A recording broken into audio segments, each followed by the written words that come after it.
Foi inaugurado hoje mais um centro de testagem e aconselhamento do Estado como parte da Semana de Combate e Prevenção ao HIV. O Amazonas tem a segunda maior taxa de mortalidade da doença no país e uma das estratégias é o diagnóstico precoce.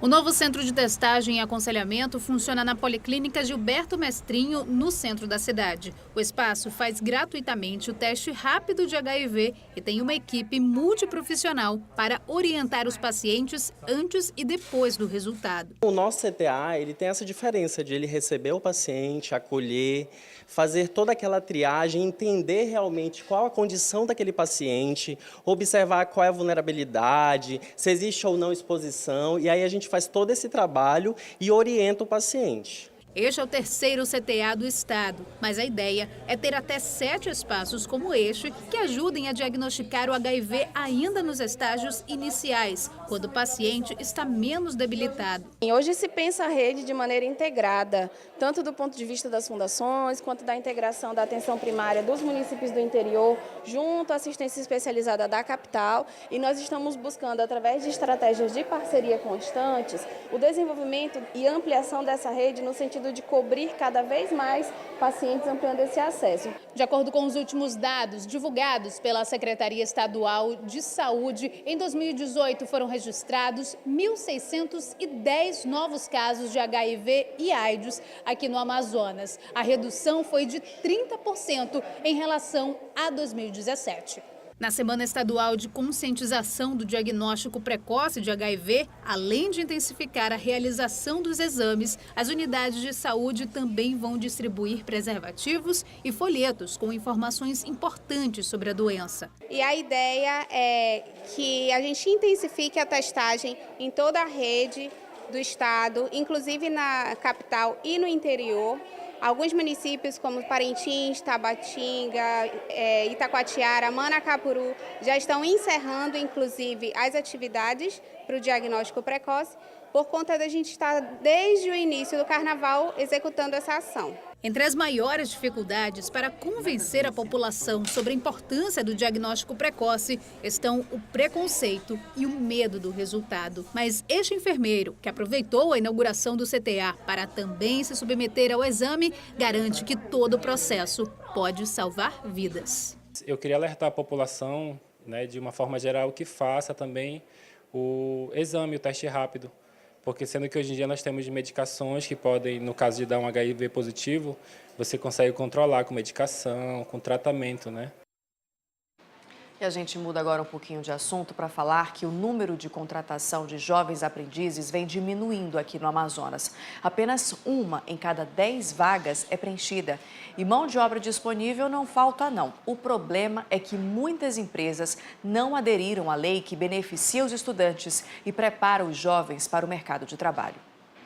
Há um mês, Fabiano, de 19 anos, começou a fazer capacitação na área administrativa. Isso é o início para seguir o seu futuro, no caso. Tem logo na aprendizagem, tem logo no início a base do ensino, aí depois para se aperfeiçoar de acordo com a sua evolução. Tamanha expectativa é porque essa será uma oportunidade para ganhar experiência no mercado de trabalho. Só que nem todos os jovens aprendizes têm conseguido vaga no Brasil. Em todo o país, o número de contratações diminuiu. Para cada 10 vagas, 9 não são preenchidas. A contratação de jovens aprendizes é uma determinação prevista no artigo 429 da CLT, a consolidação das leis trabalhistas. Empresas de médio e grande porte são obrigadas a ofertar de 5% a 15% das vagas para jovens e adolescentes. Mas, na prática, segundo o Ministério do Trabalho e Emprego, as empresas do Amazonas só contrataram 2.900 aprendizes dos mais de 11 mil esperados para este primeiro semestre do ano.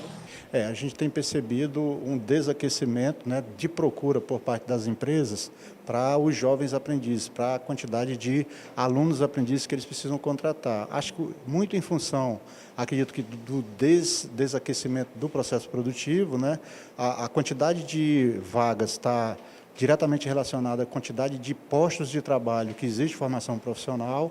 A gente tem uma demanda de algo em torno de 12 mil alunos para a modalidade de jovens aprendizes como metas, né, estabelecidas, e a gente tem tido realmente um pouco de dificuldade de formar essa quantidade de jovens. No Serviço Nacional de Aprendizagem Industrial, na Zona Sul de Manaus, cerca de 5.000 jovens são capacitados por ano para atuar como aprendizes em empresas da cidade. A maioria delas no distrito, um número que poderia ser bem maior. A grande vantagem do programa Jovem Aprendiz é que é uma primeira oportunidade que o jovem da faixa etária de 14, 15, 16, 17 anos até 24 anos tem para ingressar no mercado de trabalho de forma que ele já tenha mobilizado competências iniciais. Quando, de repente, a gente começa a perceber que a gente tem dificuldades de oportunizar isso para os jovens, o que naturalmente está acontecendo é que os jovens vão entrar dentro desse mercado sem a qualificação devida para desenvolver as atividades. O CIEE, Centro de Integração Empresa-Escola, também ajuda adolescentes e jovens a entrarem no mercado de trabalho. O supervisor do órgão diz que essa diminuição na contratação tem sido sentida e que muitas empresas alegam não ter espaço para esses adolescentes. As empresas muitas vezes não querem cumprir a cota, mas sabemos que a Lei 10.097 ela obriga a contratar 5% no mínimo do quadro de empregados. E que bom que nós tivemos aí recentemente uma semana de aprendizagem que fez com que muitas empresas se sensibilizassem para contratar e fazer o cumprimento dessa cota, né? Aí dando oportunidade para jovens a partir de 14 anos que possam justamente desenvolver a parte prática dentro da empresa. E, com certeza, uma grande possibilidade de a empresa, o empresário, descobrir um novo talento. A falta de cumprimento da legislação afeta os jovens que muitas vezes terminam a faculdade sem qualquer experiência. É tudo o que a Ana Laisa não quer. Depois de espalhar vários currículos à procura de uma vaga, finalmente ela vai ser contratada como aprendiz. Estou muito ansiosa para ir para as empresas, para mostrar o que eu estou aprendendo aqui no Senai. Para os jovens que querem buscar uma vaga, é só acessar www.ciea.org.br. O cadastro é gratuito. O Tribunal de Justiça do Amazonas determinou este mês que a Prefeitura verifique e dê uma solução aos imóveis abandonados ou subutilizados aqui na capital. O problema é bastante antigo e ainda causa vários problemas à população. Basta um passeio rápido pela cidade para ver vários prédios e terrenos assim, completamente abandonados. Espaços que hoje são usados somente por usuários de drogas e servem também de lixeiras e até desova de cadáveres. Foram esses motivos que levaram moradores do bairro Lírio do Vale a tomarem providências a respeito de um espaço onde deveria funcionar uma unidade de saúde. Tanto é que o nosso módulo de saúde da O13, ele funcionava ali na Rua da Paz e foi desativado para construção aqui. Desde daí desencadeou esse interesse pela comunidade em lutar por esse terreno para que ele seja aproveitado da melhor forma possível aqui pela comunidade. Por causa dos transtornos para quem vive próximo a esses imóveis, é que sempre vem a pergunta: para quem reclamar? Quem seria o responsável?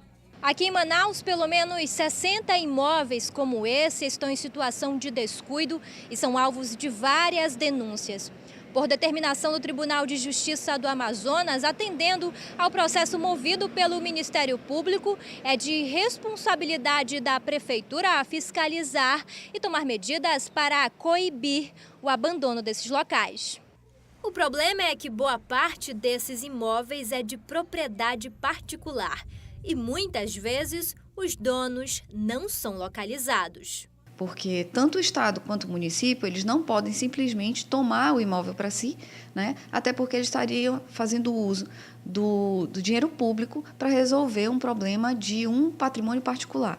Mas a arquiteta lembra que cidades como São Paulo, por exemplo, usam o IPTU progressivo, uma notificação de construções ociosas que faz parte de uma lei federal que ainda não está regulamentada em Manaus. Porque o IPTU progressivo, ele primeiro transfere a propriedade de qualquer bem, que a maioria desses bens abandonados eles são de particulares, ao município ou ao Estado. E aí, definida essa propriedade, a gente pode sim trabalhar, inclusive em conjunto, né, com os órgãos públicos para dar destinação, que pode ir desde habitação de interesse social até um teatro, ou que uma secretaria possa ocupar, uma escola pública que possa deixar de estar num imóvel alugado e passar para um imóvel já seu, né, de propriedade, inclusive, da própria prefeitura. Em nota, a Prefeitura de Manaus informou que já foi notificada pela Justiça e vai se posicionar por meio da Procuradoria-Geral do município. Mas garantiu que, em parceria com órgãos municipais e o Corpo de Bombeiros, já fez vistorias em 60 imóveis listados em situação de abandono na cidade. Desses, 23 estavam ocupados e em bom estado de conservação. Os demais receberam notificação do Instituto Municipal de Planejamento Urbano para a limpeza e manutenção do terreno. Ainda, segundo a Prefeitura, 13 donos de imóveis continuaram com as irregularidades após o prazo estabelecido e já receberam nova multa e auto de interdição. Veja agora o que vai ser destaque no Manhã no Ar desta terça-feira com a Adriane Diniz.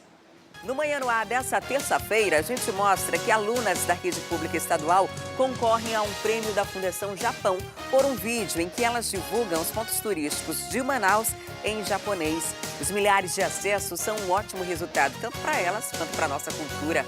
Tem ainda as notícias da noite e madrugada, informações do trânsito e tudo que você precisa saber para começar o seu dia bem informado. Então não esqueça, espero por todo mundo bem cedinho, a partir das 6 horas. Até lá! Depois do intervalo, o Manaus empata com Fast e conquista o tricampeonato do Barezão e ainda as festas de Caprichoso e Garantido nesse fim de semana em Manaus e em Parintins. Agora, às 7h42, a gente volta já.